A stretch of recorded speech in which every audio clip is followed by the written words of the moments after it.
আজ মে মাসের 6 তারিখ 2024 সাল। আমরা এসেছি আমার শ্বশুরবাড়ি গ্রামে। এখন গ্রামের যে হরি মন্দির রয়েছে সেখানে আমরা যাচ্ছি। সেখানে আজ কুঞ্জভঙ্গ ধুলট, সেই কুঞ্জভঙ্গ দেখার জন্য যাচ্ছি। সেখানে পালা কীর্তন চলছে।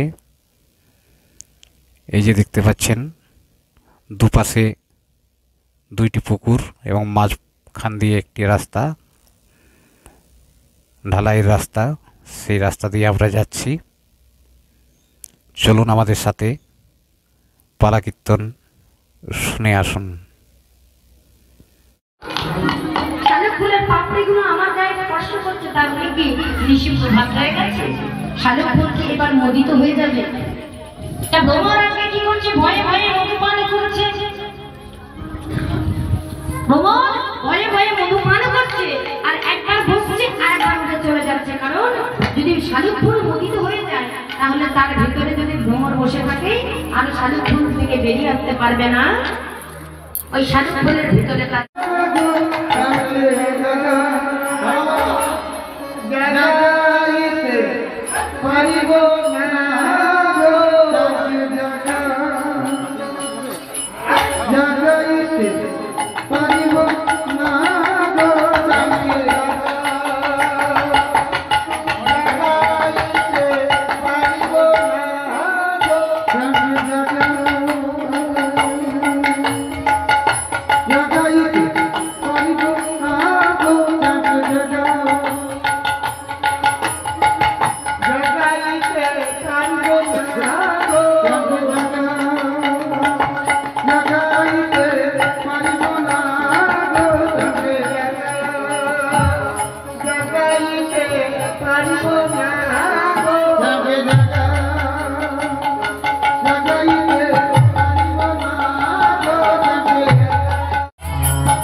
এখন সময় দুপুর 2টো। কুঞ্জভঙ্গ শেষ হয়ে গেল। এখন আমরা বাড়ির পথে রওনা হব। তাই এখন আমরা বাড়ির পথে যাওয়ার জন্য প্রস্তুত হচ্ছি, কিন্তু আমার ওয়াইফ বলছে একটা কীর্তনিয়ার সাথে সেলফি তুলবে। এই যে এখানে কীর্তনিয়া পাপিয়া ঘোষ মণ্ডল, তার সাথে আমার ওয়াইফ একটা সেলফি তুলে নিল। কুঞ্জভঙ্গ শেষ হয়ে গেছে, এরপর ধুলট বের হবে। আমরা এখন কুঞ্জভঙ্গ দেখে বাড়ির পথে রওনা হচ্ছি।